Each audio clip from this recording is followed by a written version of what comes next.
கிறிஸ்துக்குள்ள பிரியமானவர்களே, மீண்டுமா எங்களுடைய யூடியூப் சேனலுக்கு உங்களை நாங்கள் வரவேற்கிறோம். இந்த செய்திகள் உங்களுக்கு ஆஸ்வாதமாக இருக்கும் என்று கிறிஸ்துக்குள்ளே நாங்கள் நம்புகிறோம்.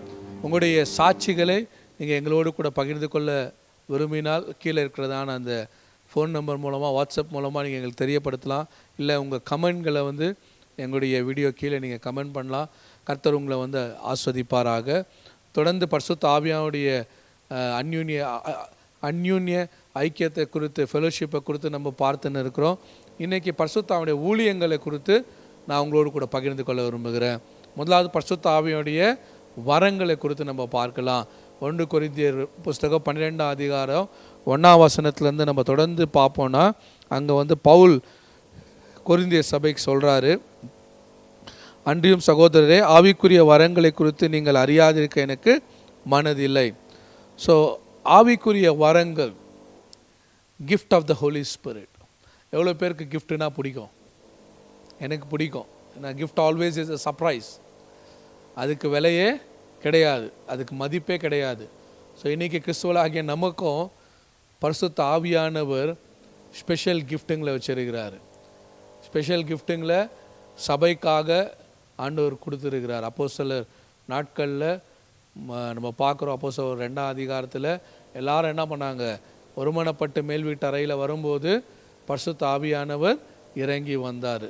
சடதியாய் பலத்த காற்று வீசுகிறது போல பரிசுத்த ஆவி என்ன பண்ணார்? அவங்க உட்கார்ந்துருந்த அறையில் இறங்கி வந்தார். அவங்க மேலே அக்கினிமயமான நாவுகள் அமர்ந்ததென்று வேதத்தில் நம்ம பார்க்குறோம். வெவ்வேறு வரங்களை அவர்களுக்கு தந்தருளினார் என்று நம்ம பார்க்குறோம். அப்போ இன்னைக்கு பரிசுத்த ஆவியானவர் உங்களுக்கு என்ன பண்ணுறாரு?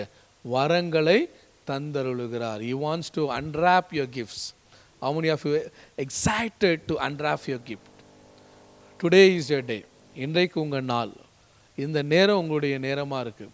நீங்கள் ஜப சிந்தையில், விசுவாசத்தில் ஆவியானவர்கிட்ட கேட்பீங்கனாக்கா, ஆவியானவர் உங்களுடைய வரங்களை உங்களுக்குள்ளேருந்து ஸ்டிரப் பண்ணுவார். உங்களுக்கு இருக்கிறதான வரங்களை அனல் மூட்டி எழுப்புவார். அப்போ வரங்கள் என்ன என்று நீங்கள் தெரியாதவர்களாக இருந்தீங்கன்னா, இன்றைக்கி இந்த வசனத்தின் மூலமாக முதல் 9 வரங்களை குறித்து நான் உங்களுக்கு பேச விரும்புகிறேன்.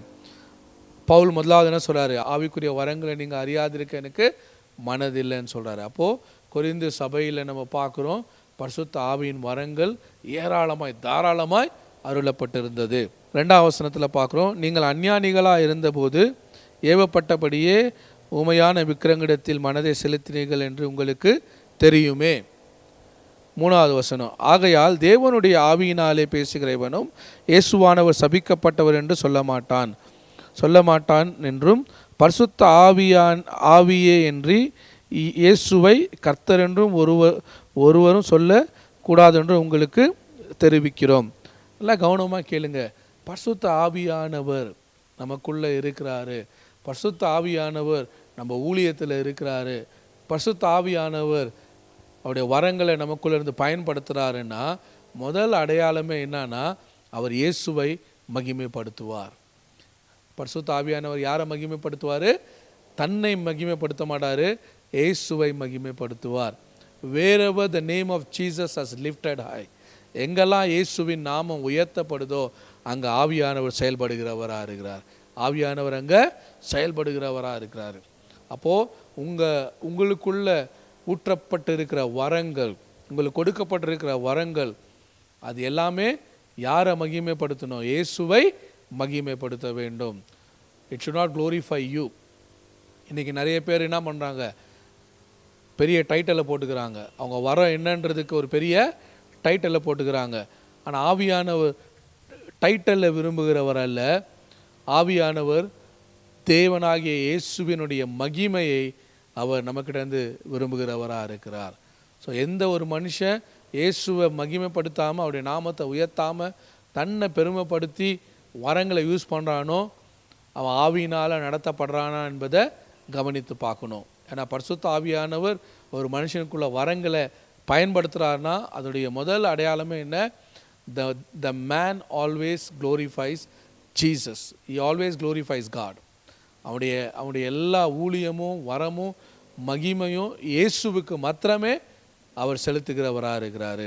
அப்போ இன்றைக்கி நம்ம ஊழியத்தில் கவனமாக கவனிக்க வேண்டிய விஷயம், வரங்களில் நம்ம பயன்படும் போது we should give all the glory to Jesus. We should give all the glory to God. So அது முதலாவது. அதான் பவுல் சொல்கிறார், பரிசுத்த ஆவியினால் ஏவப்படுகிற எவனும் என்ன பண்ண மாட்டான், இயேசுவை சபிக்கப்பட்டவன் என்று சொல்ல மாட்டான். அப்போ இயேசுக்கு கனம் இல்லாமல், இயேசுவை மேன்மைப்படுத்தாமல் ஒரு வரம் பயன்படுதுன்னா அதை நம்ம கொஞ்சம் நிதானித்து பார்க்கணும். மூணாவது, ஆதலால், மூணாவது வசனத்தை வாசித்தோம். இப்போ நாலாவது வசனம், வரங்களில் வித்தியாசங்கள் உண்டு, ஆவியானவர் ஒருவரே. அப்போது வரங்களில் என்ன இருக்குது, வித்தியாசங்கள் இருக்குது. நான் ஏற்கனவே பேசின செய்திகளில் நான் சொன்னேன், வரங்கள் வேறு, ஆவியானவரோடு உள்ளதான ஃபெலோஷிப் வேறு. இன்றைக்கி நம்ம ஆவியானவர் கூட இருக்கிற ஃபெலோஷிப்பை விட்டுட்டு வரங்களை மட்டுமே ஃபோக்கஸ் பண்ணுறோம். ஆனால் முதல் ஆவியானவர் நமக்குள்ள சந்தோஷமாக தேவனாய், அவர் மகிமை, தேவனுக்குரிய மகிமையை நம்ம கொடுத்து அவர் நம்மளை நடத்தும்படி நம்ம வாழ்க்கை அவர் கையில் கொடுப்போன்னா வரங்கள்லாம் நம்ம வாழ்க்கையில் ரொம்ப ஈஸியாக ஃப்ளோ ஆகும். ஆனால் இன்றைக்கி ஆவியானவரை நம்ம ஒதுக்கிட்டு வரங்களை மட்டும் நம்ம ஃபோக்கஸ் பண்ணுவோனாக்கா வரங்கள் செயல்படும், பட் வரங்கள் இட்ஸ் ஆல்வேஸ் எ லிமிட்டட். நமக்குள்ளேருந்து செயல்படுறதான ஆவியின் கிரியைகள் லிமிட்டடாக, அது குறுகினதாக இருக்கும். ஆனால் எப்போ ஆவியானவரோடு நம்ம ஆழமான சம்பந்தத்தில், அவர் கீழ்ப்படிதலில் நாம் வாழ்கிறோமோ, நடக்கிறோமோ, அப்போ ஆவியின் வரங்கள் அன்லிமிட்டடாக நம்ம மூலமாக செயல்படும். அதுக்கு எல்லையே இருக்காது. பரிசுத்த ஆவியானவர் நம்மை கொண்டு பயன்படுத்துகிற விதம் அது டைனமிக்காக இருக்கும். வரங்கள் நமக்குள்ளே பயன்படுறது டைனமிக்காக இருக்கும். You will be very amazed to see. உங்களுக்குள்ளே உங்களை நீங்கள் பார்க்குறது ரொம்ப ஆச்சரியமாக இருக்கும். ஏன், அதுதான் ஆவியானவர் பயன்படுத்துகிற வரங்கள். இந்த நேரத்தில் வரங்களை சொல்கிறதுக்கு முன்னாடி எனக்கு ஒரு சின்ன ஸ்டோரி ஞாபகம் வருது. பாஸ்டர் பால்யாங்கி சோ சொன்னது. அவர் ஒரு டைம் அவருடைய சபையில் பரிசுத்த ஆவியானவரை அவர் பிரசங்கம் பண்ணின்னு இருக்கும்போது ஆவியானவர் சொன்னாராம், நான் உனக்கு ஹீலிங் கிஃப்ட் கொடுத்துருக்குறேன்னு சொன்னாராம். பாஸ்டர் பால்யாங்கி சோக் சொல்லும்போது சொன்னாராம், உனக்கு நான் ஹீலிங் கிஃப்ட் கொடுத்துருக்கேன்னு சொன்னாராம். அதுக்கு இவர் சொன்னாராம், ஆவியானவரே, என் மினிஸ்ட்ரி இன்றைக்கி எங்கள் ஊழியங்களில் ஹீலிங் மினிஸ்ட்ரியை நான் ஸ்டார்ட் பண்ண போகிறேன். இன்னிலேருந்து நான் ஹீலிங் மினிஸ்ட்ரியை எங்கள் சபையில் ஸ்டார்ட் பண்ண போகிறேன். அதனால் இன்றைக்கி முதல் நாள் ஈவினிங் ஹீலிங் மீட்டிங்கை நான் கண்டக்ட் பண்ண போகிறேன்னு சொல்லி ஆவியானவர்கிட்ட சொன்னாராம். அதுக்கு ஆண்டு சொன்னாரா, உனக்குள்ளே ஹீலிங் கிஃப்ட்டை நான் கொடுத்துருக்குறேன், நீ ஹீலிங் மினிஸ்ட்ரி போய் இன்றைக்கி பண்ணுன்னு சொன்னாராம். அப்படி போகும்போது சொன்னாரா, ஆவியானவரே, இது ரொம்ப ஒரு காம்ப்ளிகேட்டான ஒரு விஷயமாக இருக்குது. ஹீலிங் மினிஸ்ட்ரி எனக்கு வருமானு தெரியல, நான் இது வரைக்கும் நான் பண்ணதில்லை, எப்படி இந்த சுகமளிக்கிற ஊழியத்தை நான் பண்ண போகிறேன்னு எனக்கு தெரில, பிரசங்கம் பண்ணுறது நான் பண்ணிவிடுவேன், ஆனால் சுகமளிக்கிற ஊழியத்தை நான் இது வரைக்கும் பண்ணது இல்லையே, எப்படி நான் இன்றைக்கி பண்ணுவேன்னு சொல்லி பாஸ்டர் பால்யாங்கி சோ ஆவியான்கிட்ட கேட்கும்போது ஆவியானு சொன்னாரா, நான் தான் வரத்தை பயன்படுத்துகிறவர், நான் தான் செயல்படுத்துகிறவர், போன்னு சொல்லி சொன்னாராம். அப்போது பாஸ்டர் பால்யாங்கி சோ அன்றைக்கி ஈவினிங்கு மீட்டிங்க்கு வரும்போது அவர் ஹீலிங்கை பற்றி, பரிசுத்த ஆவியானவரை பற்றி பிரசங்கம் பண்ணிவிட்டு அவர் சொன்னார் ஆவியான்கிட்ட, ஆவியானவரே, இன்றைக்கி தான் முதல் நாளாக இருக்குது, அதனால் இன்றைக்கி நான் ஜெபம் பண்ணுவேன், யாரும் முன்னால் ஹீலிங்காக வரக்கூடாது.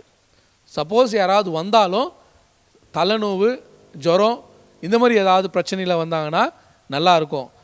அப்படி இல்லாமல் ஏதாவது ஒரு பெரிய பிரச்சனையில் சுகமாகலைன்னா என் ஊழியமே வீணாக போயிடுமே, ஏன்னா எல்லாம் தப்பாக சொல்லுவாங்களே, அதனால் ஆவியானவரே, நான் இன்றைக்கி முதல் மீட்டிங், எனக்கு முதல் ஊழியம், யாராவது சிம்பிளான பிரச்சனையாக இருக்கிறவங்கள கொண்டு வாங்கன்னு சொல்லி ஜெபம் பண்ணிட்டு போனாராம்.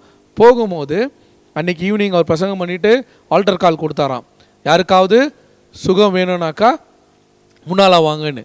அப்படி சொல்லிவிட்டு அவருக்குள்ளே ஒரு நடுக்கம், சுகம் நடக்குமா, சுகம் உண்டாகுமான்னு உள்ள ஜெபம் பண்ணுறாரு. ஏதோ தலைநோவு இருந்தால், தலைவலியில் இல்லை ஜுரத்தில் இருக்கவங்க வந்தாங்கன்னா ஜெபம் பண்ணிடலாம் அப்படின்னு யோசிச்சுன்னு இருக்கும்போது 2 பேர் வந்தாங்களாம். அதில் ஒருத்தவங்க மெலிசாக இருந்தாங்களாம், இன்னொரு ஆள் நல்லா ஃபேட்டாக இருந்தாங்களாம்.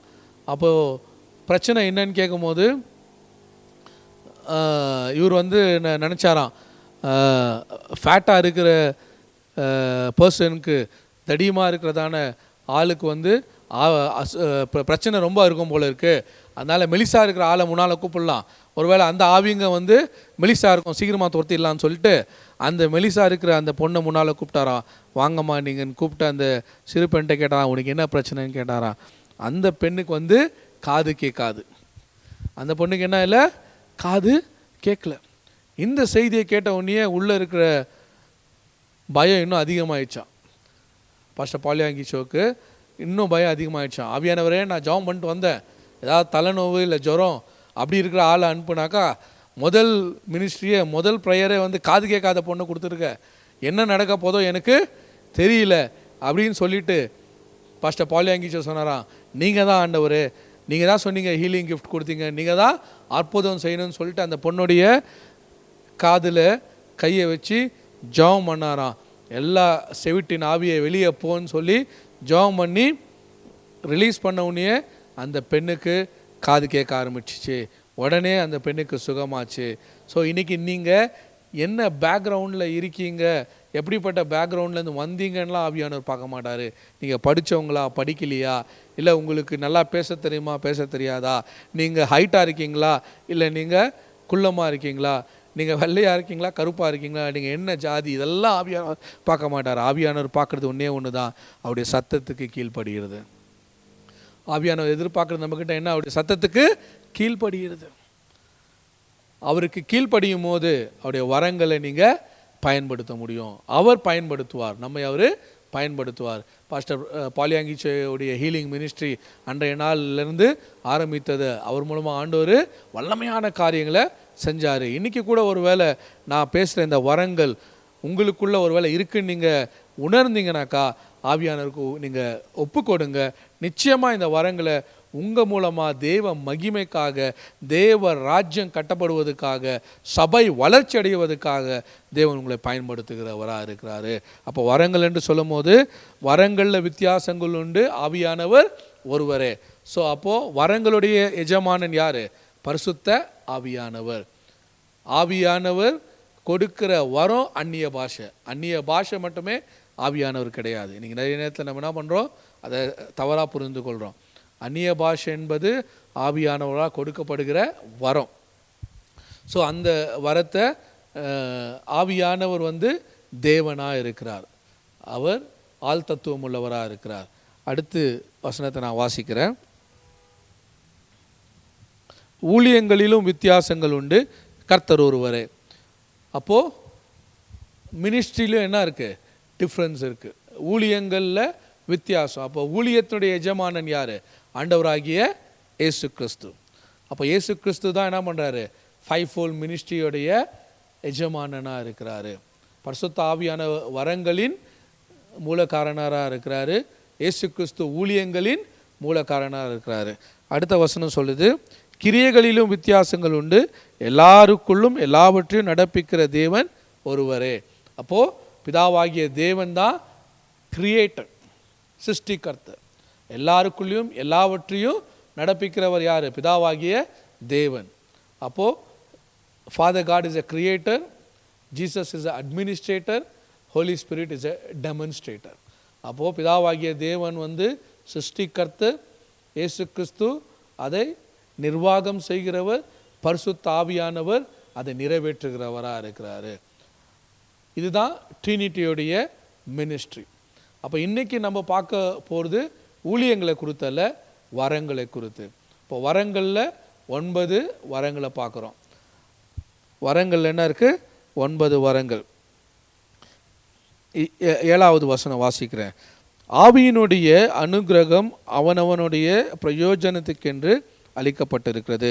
எப்படி எனில், ஒருவனுக்கு ஆவியினாலே ஞானத்தை போதிக்கும் வசனமும், வேறொருவனுக்கு அந்த ஆவியினாலேயே அறிவை உணர்த்தும் வசனமும், வேறொருவனுக்கு அந்த ஆவியினாலேயே விசுவாசமும், வேறொருவனுக்கு அந்த ஆவியினாலேயே குணமாக்கும் வரங்களும், வேறொருவனுக்கு அற்புதங்களை செய்யும் சக்தியும், வேறொருவனுக்கு தீர்க்கதரிசனம் உரைத்தலும், வேறொருவனுக்கு ஆவிகளை பகுத்தறிதலும், வேறொருவனுக்கு பற்பல பாஷைகளை பேசுதலும், வேறொருவனுக்கு பாஷைகளை வியாக்கியானம் பண்ணுதலும் அளிக்கப்பட்டிருக்கிறது. இவையெல்லாம் அந்த ஒரே ஆவியானவர் நடப்பித்து தமது சித்தத்தின்படியே அவனவனுக்கு பகிர்ந்து கொடுக்கிறார். ஆவியில் வரங்கள் என்ன இருக்குது? வித்தியாசங்கள் உண்டு. ஆவியானவர் ஒருவரே. ரெண்டாவது, ஆவியானவர் தான் பகிர்ந்து கொடுக்கிறது. நமக்கு டிஸ்ட்ரிபியூட் பண்ணுறது யார்? ஹோலி ஸ்பிரிட். நமக்கு இந்த வரம் இதுதான்றதை நம்ம கொடுக்கறது யார்? ஆவியானவராக இருக்கிறாரு. எதுக்காக கொடுக்குறாரு? சபையினுடைய பிரயோஜனத்துக்காக, பிறருடைய பிரயோஜனத்திற்காக. ஸோ ஆவியானவர் இந்த 9 வரத்தை நமக்கு பகிர்ந்து கொடுக்கிறவராக இருக்கிறார். என்னென்ன வரங்கள்? ஞானத்தை போதிக்கும் வசனம், அறிவை உணர்த்தும் வசனம். இதை நான் 3 பாகமாக பிரிக்கிறேன். முதலாவது பாகம் என்னன்னாக்கா வெளிப்பாட்டின் வரம், ரெவலேஷன் கிஃப்ட். இது சூப்பர் நேச்சுரல் கிஃப்ட்ஸ். நல்லா தெரிஞ்சுக்கொள்ளுங்க. இது உங்களுடைய படிப்போ உங்களுடைய வேத அறிவோ வைத்து செயல்படுகிற வரங்கள் இல்லை. இது supernatural gifts of the Holy spirit.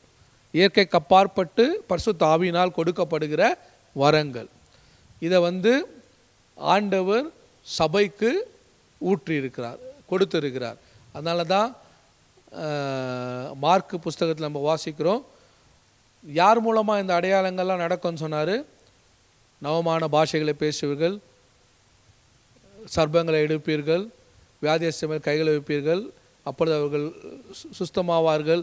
இப்படிலாம் சொல்லிட்டு இயேசு கிறிஸ்து இது யார் மூலமாக நடக்கும்னு சொன்னார்? மார்க் புஸ்தகத்தில் நம்ம கடைசி அதிகாரத்தில் வாசிக்கும் போது, விசுவாசிக்கிறவர்கள் மூலமாய் இந்த அடையாளங்கள் ஆவன. யார் மூலமாக இந்த அடையாளங்கள்? விசுவாசிக்கிறவர்கள் மூலமாக. அப்போ வரங்கள் என்பது அப்போஸ்தலர்களுக்கு இல்லை, 5-fold மினிஸ்ட்ரியில் இருக்கிறவங்க, ஃபுல் டைம் மினிஸ்ட்ரியில் இருக்கிறவங்களுக்கு மட்டும் இல்லை, விசுவாசிக்கிற ஒவ்வொருவருக்கும் ஆவியானவர் வரங்களை பகிர்ந்து கொடுக்கிறார். நீங்கள் விசுவாசியாக இருக்கீங்களா? நீங்கள் விசுவாசிக்கிறீங்களா? இன்றைக்கி நீங்கள் விசுவாசிங்க, வரங்கள் உங்களுக்கு ஆவியான கொடுத்துருக்கிறாரு. உங்களுக்கு ஆவியான என்ன வரம் கொடுத்துருக்கிறாருன்னு நீங்கள் கண்டுபிடிக்கிறீங்களோ அந்த வரத்தை ஆவியானவர் பயன்படுத்துறதுக்கு ஆவியானவருக்கு உங்களை நீங்கள் விட்டு கொடுங்க. அவர் உங்களை பயன்படுத்துகிறவராக இருக்கிறாரு. இந்த 3 கேட்டகரியாக நான் இன்றைக்கி பிரித்து உங்களுக்கு நான் சொல்ல விரும்புகிறேன்.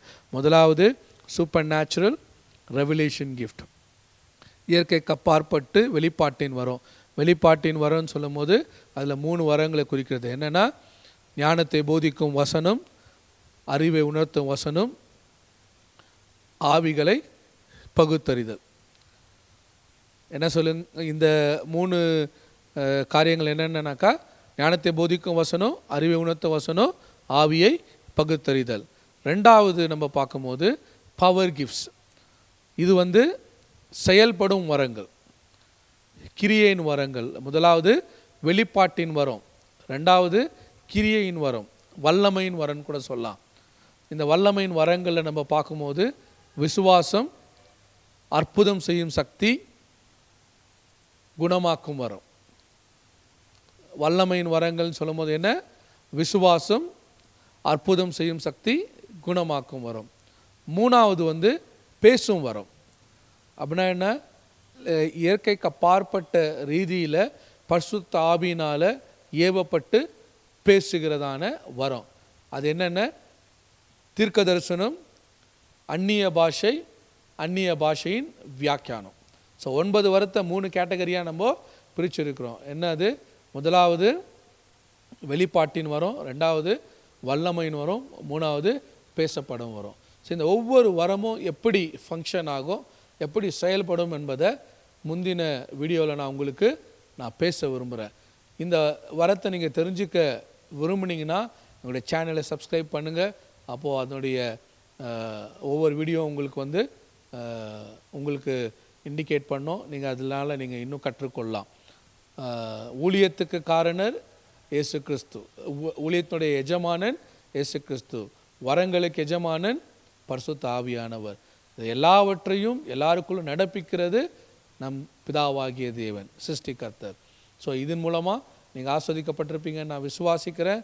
தொடர்ந்து நான் உங்களோடு கூட இதை டீச் பண்ண விரும்புகிறேன். உங்களுடைய எல்லா ஆவிக்குரிய வரங்களும் அதில் எழுப்பப்படுவதாக, இதனால் தேவனுடைய நாமம் மகிமைப்படுவதாக, ஊழியங்கள் கட்டப்படுவதாக, வாழ்க்கை கட்டப்படுவதாக, பிறருக்கு நீங்கள் ஆஸ்வாதமாக இருப்பதாக கர்த்தர் உங்களை ஆஸ்வதிப்பாராக. ஆமென்.